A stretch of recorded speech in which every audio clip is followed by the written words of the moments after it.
Hi mga ka-win-win! Kumusta kayo? Ngayong araw pupunta nga kami sa Ayala Mall at sa araw na to kasama namin si Papa Jeric. Dahil hindi siya busy at naisipan nga namin palaruin sila RR at Tatiana sa Fun City na matagal at lagi ko naririnig na maganda daw doon. At banding na rin namin ito dahil kompleto kami ngayon. Andito kami sa Grab para makarating kami agad dahil mahirap din talaga mag-commute pag may kasama kang bata. Ito nga si RR at Tatiana, grabe ang dadal at grabe din ang excited nila. Gustong gusto talaga nila yung mga ganito kasi bibihira lang naman kami lumabas or gumala dahil din sa kakulangan ng oras at kung may budget lang din naman kami nakakalabas. Second time ko nga makapunta dito sa Ayala Mall. Unang punta ko pa nga dito, nagpa-registered ako ng National ID at saglit lang din naman ako noon. Kaya ngayon ko lang din ito malilibot. Maganda at malawak din pala ito. Dalawa pala ang building neto, Building A at Building B. Nagtanong na nga ako kung saan ang Fun City dito, baka mapagod kami kakalibot. At sabi pa nga na sa Building A, 3rd floor daw. And take note, both building hanggang 5th floor pala ito. At sa wakas nga, nakita na nga namin ang Fun City. Nagandahan ako dahil makikita mo pa lang sa labas, napakalawak na niya.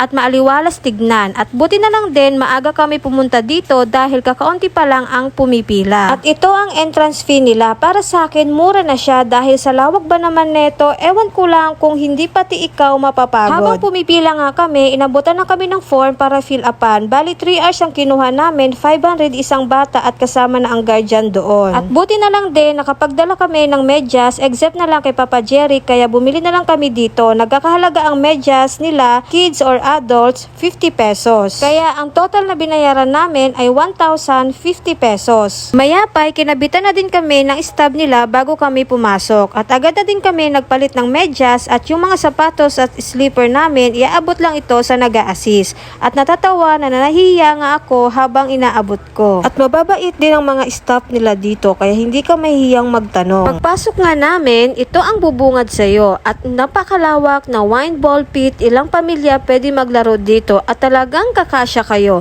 Matanda at bata makakapaglaro. At meron din silang wall climbing activity dito na swak talaga mag-enjoy ang mga kids nyo at makikita ang tibay ng mga buto nila. At may 4 na malawak na roleplay area din sila dito. Sila RR at Tatiana, talaga namang sinubukan agad nila ito. At agad nga din sila naglaro dito sa puzzle area. May 2 malaking inflatable playground din sila dito. Hindi lang bata pwede mag-enjoy, pati din mga matatanda. Kaya kami ni Papa Jeric talagang nag-enjoy din. At ito nga si Papa Jeric, nakahanap din siya ng hihigaan niya. Grabe nga naman talaga itong energy nitong dalawa.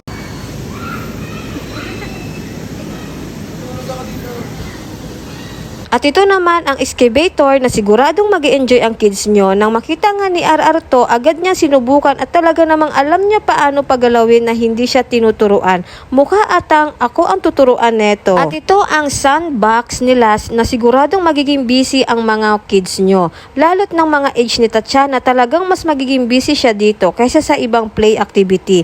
At mas matagal din talaga kami naka-standby dyan. At ang interactive wall zone na makakadagdag na excitement sa mga kids natin. At may zipline na tiyak na mag-e-enjoy sila. At ito nga si RR, talagang sarap na sarap mag-zipline. Si Tatiana, hindi pa pwede sa kanya dahil masyado pa siyang maliit para dyan. Sunod na pinuntahan namin, ito ngang jumping area. Hindi lang bata mag-e-enjoy, pati mga adult. Siguro mas maging masaya kayo pag mga barkada ang kasama nyo dito sa jumping area dahil talaga namang marami kayong tawanang magaganap. Meron din talaga sila dito mini basketball ring para sa adults at meron din dito para sa mga kids. May mga iba't ibang slide din sila dito, pati nga ako nag-slide na din.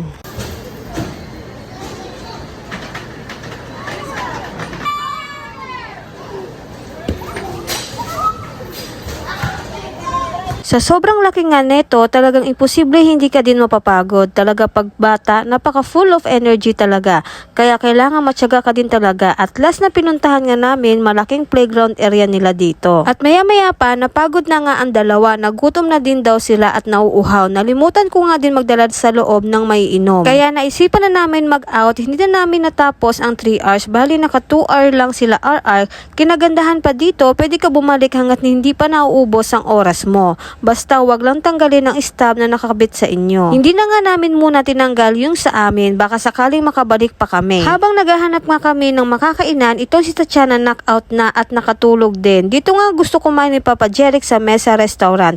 Habang nag-aantay kami ng order namin, itong si RR medyo nalolobat na din talaga.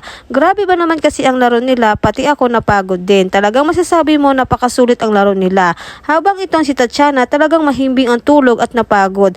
Kaya hindi na siya nakakain at di ko na din ginising pa. Pagkatapos nga namin kumain, mag-time zone pa sana sila RR at papa niya kaso hindi na talaga kaya ng powers. Kung nga kami umuwi, nag-request nga itong si RR bumili daw muna ng laruan. Dito kami pumunta sa Toy Us, kaya naman pinagbigyan din talaga at this time gising na din si Tatiana. Habang nag-iikot nga kami, ang tagal pumili ni RR at masasabi talaga namin iba ng hilig niyang laruin. Mahilig na siya sa mga flashy toys. At sa wakas nga, nakapili na nga itong si RR at ito naman si Tatiana, medyo gumaya sa kuya niya. Kaya bumili na rin siya ng flashy toys. Andito na nga kami sa Grab at full of energy nga ulit itong dalawa. Hanggang dito na lang mga kawin-win sa sunod na vlog.